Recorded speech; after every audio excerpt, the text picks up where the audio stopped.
John Wick chapter 1 मैं already explain कर चुका हूँ। अगर आपने अभी तक नहीं देखा तो डिस्क्रिप्शन में लिंक दे दूंगा। तो चैप्टर 2 वहीं से स्टार्ट होता है जहां से चैप्टर 1 का एंड हुआ था। जॉन अपने डॉग का बदला ले चुका है और वहां से गाड़ी तेज भगाकर निकल रहा होता है। रास्ते में वो जानबूझकर एक्सीडेंट करता है और उस बंदे की आईडी लेकर निकल जाता है। अगले सीन में एक गैराज को देखते हैं जहां इब्राहिम टोरसो नाम का बंदा है जो ड्रग्स का काम करता है। ये बंदा वीगो का भाई होता है। जॉन ने जिस बंदे की गाड़ी चुराई थी वो भी इसी की कंपनी के एम्प्लॉय की थी।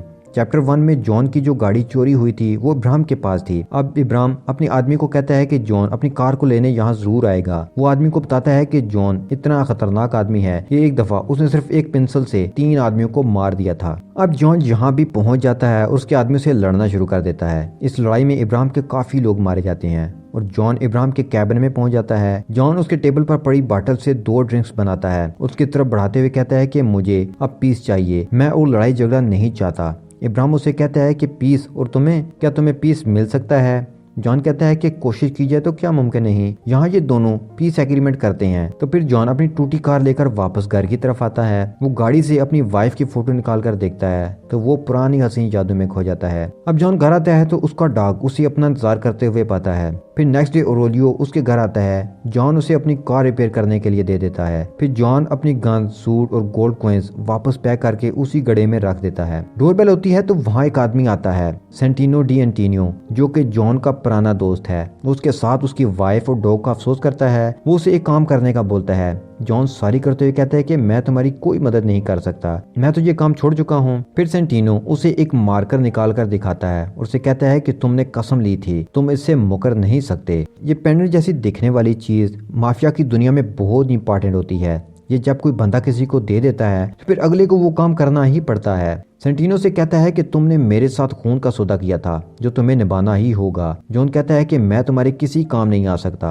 प्लीज तुम यहाँ से चले जाओ। लेकिन सेंटिनो से कहता है कि तुम मना करो या ना, मेरा काम तो तुम्हें करना ही होगा। फिर सेंटिनो वहाँ से बाहर आता है और बाहर आते ही वो बम मारकर उसके घर को तबाह कर देता है। अब जॉन के पास उसकी यादें भी नहीं बची थी, सब कुछ उस घर में जलकर राख हो चुका था। लेकिन इस हमले में जॉन और उसका डॉगी बच जाते हैं। वो वहाँ से होटल कॉन्टिनेंटल में जाता है विंस्टन से मिलने। वो विंस्टन को बताता है कि सेंटिनो ने उसके घर को तबाह कर दिया है। विंस्टन से कहता है कि तुमने सेंटिनो जैसे आदमी को ब्लड मारकर दिया ही क्यों, अब वो तो उसका मिसयूज करेगा ही। जॉन कहता है कि जब मैंने उसे वो मारकर दिया था उस वक्त मेरी मजबूरी थी, मेरे पास कोई ऑप्शन ही नहीं था। विंस्टन से कहता है कि यहाँ 2 रूल हैं जिन पर हर हाल में अमल करना ही पड़ता है। एक तो होटल कॉन्टिनेंटल में किसी किस्म का क्राइम, गोलीबारी, लूट मार, झगड़े की इजाजत नहीं। दूसरा, अगर किसी को ब्लड मारकर दे दिया तो उसका काम तो करना ही होगा। अगर इन रूल्स में से किसी को भी तोड़ा तो तुम्हें एक्स कमीनो गॉड डिक्लेयर कर दिया जाएगा, फिर तुम्हें माफिया असैसिन कहीं से भी ढूंढकर मार देंगे। यहाँ विंस्टन उसे कहता है कि तुम पहले मार्कर का काम करो, फिर चाहे उसे गोली मारो, मुझे फर्क नहीं पड़ता। फिर जॉन अपने डॉग को होटल में ही छोड़कर सेंटिनो के पास जाता है। सेंटिनो उसका वेट कर रहा था। जॉन उसे पूछता है कि तुम क्या काम करवाना चाहते हो।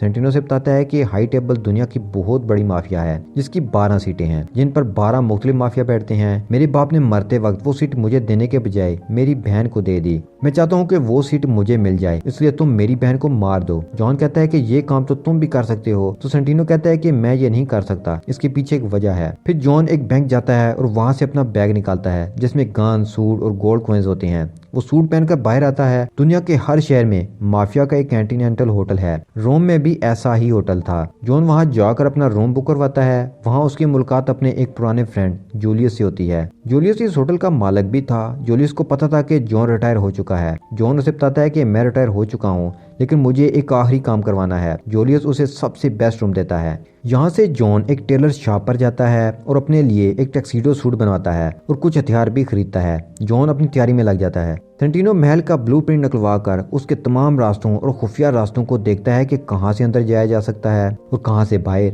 हम देखते हैं कि जॉन जहां भी जा रहा है उसे जानने वाले मिल रहे हैं जो उसकी मदद भी खुले दिल से कर रहे हैं। वो इस वजह से कि जॉन सबके काम आने वाला बंदा था। वो कातिल था लेकिन अपनी माफिया बरादरी में वो सबकी हेल्प करने वाला और काम आने वाला बंदा था। इसलिए माफिया में उसकी बहुत से मुख्तलिफ दोस्त बन गए थे जो उसके लिए किसी भी हद तक जा सकते थे।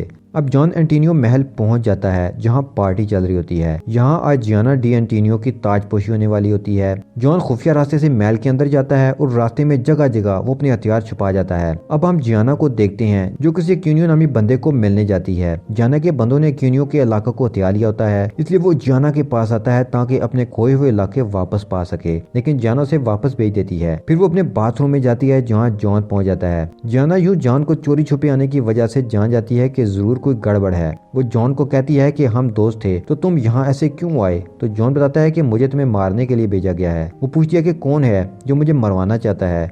जॉन उसे बताता है कि वो तुम्हारा भाई है। जियाना ये सुनकर सैड हो जाती है और अपने दोनों हाथों की नसें काट कर पानी में बैठ जाती है। वो जॉन से पूछती है कि क्या मेरी जगह हेलन होती तो क्या तुम उसे भी मरने देते। जॉन कुछ नहीं कहता और जियाना मर जाती है। जॉन जाते हुए उसकी हेड पर गोली मारता है ताकि मेक श्योर हो कि वो मर चुकी है। फिर वो वहां से निकलने लगता है तो रास्ते में जियाना का बॉडीगार्ड कैशियन देख लेता है तो दोनों एक दूसरे पर फायर करते हैं, लेकिन दोनों ने ब्लड प्रूफ जैकेट्स पहनी हुई थी तो दोनों ही बच जाते हैं। जॉन मौका मिलते ही वहां से भाग जाता है। जियाना के गार्ड्स और बाकी गैंगस्टर उस पर अटैक करते हैं, लेकिन यहाँ जॉन फिर से अपनी फाइटिंग स्किल दिखाता है। वो सब आदमियों को मारते हुए आगे बढ़ता है और उसी खुफिया सुरंग में आ जाता है जहाँ उसने हथियार छुपाए हुए थे। वो अपने हथियारों की मदद से इन सबको मारना शुरू करता है और वहां से बाहर जिंदा सलामत आ जाता है। वो भाग ही रहा होता है कि कैशन गाड़ी से उसे टक्कर मार देता है। फिर दोनों लड़ना शुरू हो जाते हैं और लड़ते लड़ते वो एक जगह से गिरते हैं जहां से वो होटल कॉन्टिनेंटल में आ गिरते हैं। यहाँ के रूल के मुताबिक तो वो लड़ नहीं सकते थे, इसलिए जूलियस उन्हें रोक देता है। अब दोनों एक बार में बैठे हैं और ड्रिंक पी रहे हैं। जॉन उसे बताता है कि मुझे मारकर दिखाया गया था, इसलिए उसे जियाना को मारना पड़ा, मेरी मजबूरी थी। जिस पर कैशन कहता है कि तुमने मेरे सबसे अजीज दोस्त जियाना को मारा, जिसका बदला मैं लेकर ही रहूंगा। यहाँ से जैसे ही हम बाहर निकलेंगे मैं तुम्हें मार दूंगा, लेकिन मैं तुम्हें एक फेवर जरूर दूंगा कि तुम्हें मारते वक्त ज्यादा तड़पाऊंगा नहीं, बल्कि सीधा मार दूंगा। जॉन कहता है कि मैं भी यही करने का सोच रहा हूँ। जॉन अगले दिन जूलियस से मिलता है और होटल से चेकआउट करता है।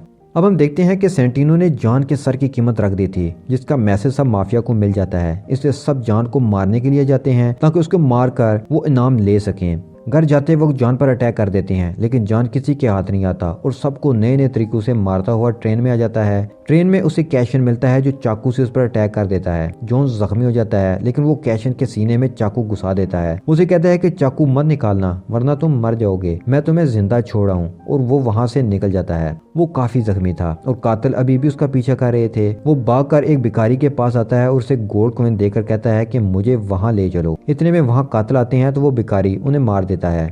नेक्स्ट जब जॉन की आंख खुलती है तो वो देखता है कि उसकी मरहम पट्टी हो चुकी है, वो एक सेफ प्लेस पर है। जॉन ने भिखारी को जिस बंदे के पास पहुंचाने का बोला था वो बाउरी किंग था। जॉन के काफी अरसा पहले उस बंदे के साथ लड़ाई थी, लेकिन एंड में जॉन ने उसे जिंदा छोड़ दिया था। जॉन उसके पास हेल्प के लिए आता है तो वो उसे कहता है कि तुम्हारे सर पर 7 मिलियन का इनाम है, तो मैं तुम्हें मार कर वो क्यों ना ले लूं। जॉन कहता है कि हाई टेबल पर 12 सीट्स हैं और सेंटिनो एक सीट पर बैठने वाला है, तुम दोनों दुश्मन हो और जैसे ही वो सीट पर बैठा वो तुम्हें रास्ते से हटवा देगा। बोरे उसे एक गन और 7 बुलेट्स देता है। हर गोली 1 करोड़ की थी, यानी अगर एक गोली मिस हुई तो उसे 1 करोड़ चुकाना होगा। अब जॉन उस जगह आता है जहाँ सेंटिनो है। यहाँ जॉन फाइट करता है और 6 गोलियों से 6 लोगों को मार देता है। अब सेंटिनो की बारी थी, लेकिन सेंटिनो जान बचाने के लिए वहां से भागकर कॉन्टिनेंटल में आ जाता है, क्योंकि यहाँ तो खून करने पर पाबंदी थी। सेंटिनो विंस्टन से जॉन की मेंबरशिप खत्म करने का कहता है, तो विंस्टन से कहता है कि जॉन ने कोई रूल नहीं तोड़ा तो उसकी मेंबरशिप कैसे खत्म की जाए। तभी वहाँ जॉन आ जाता है। विंस्टन उसे जाने का कहता है, लेकिन विंस्टन के सामने ही वो सेंटिनो के सर पर गोली मारकर उसे मार देता है। फिर वो अपने डॉगी के साथ अपने जले हुए घर में वापस आ जाता है। यहाँ कॉन्टिनेंटल होटल का रिसेप्शनिस्ट उसे मैसेज देने आता है कि विंस्टन तुमसे मिलना चाहते हैं। वो विंस्टन से मिलने जाता है तो वो उसे बताता है कि तुमने रूल तोड़कर अपनी जान खतरे में डाल ली है, अब मैं भी तुम्हें नहीं बचा सकता। अब तुम्हारे पास सिर्फ 1 घंटा है,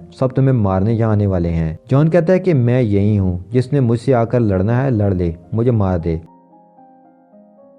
फिर विंस्टन फोन से जॉन को एक्सकमीनोकार्डो डिक्लेयर कर देता है। जॉन वहां से अपनी डॉगी को लेकर चला जाता है और चैप्टर 2 यहीं खत्म हो जाता है। अब चैप्टर 3 में ही पता चलेगा कि जॉन के साथ क्या हुआ, क्या वो मारा जाता है या वो फिर जिंदा बच जाता है। चैप्टर 3 देखने के लिए मेरे चैनल को सब्सक्राइब कर लें ताकि जैसे ही ये पार्ट अपलोड हो आपको नोटिफिकेशन वसूल हो जाए। वीडियो देखने का शुक्रिया।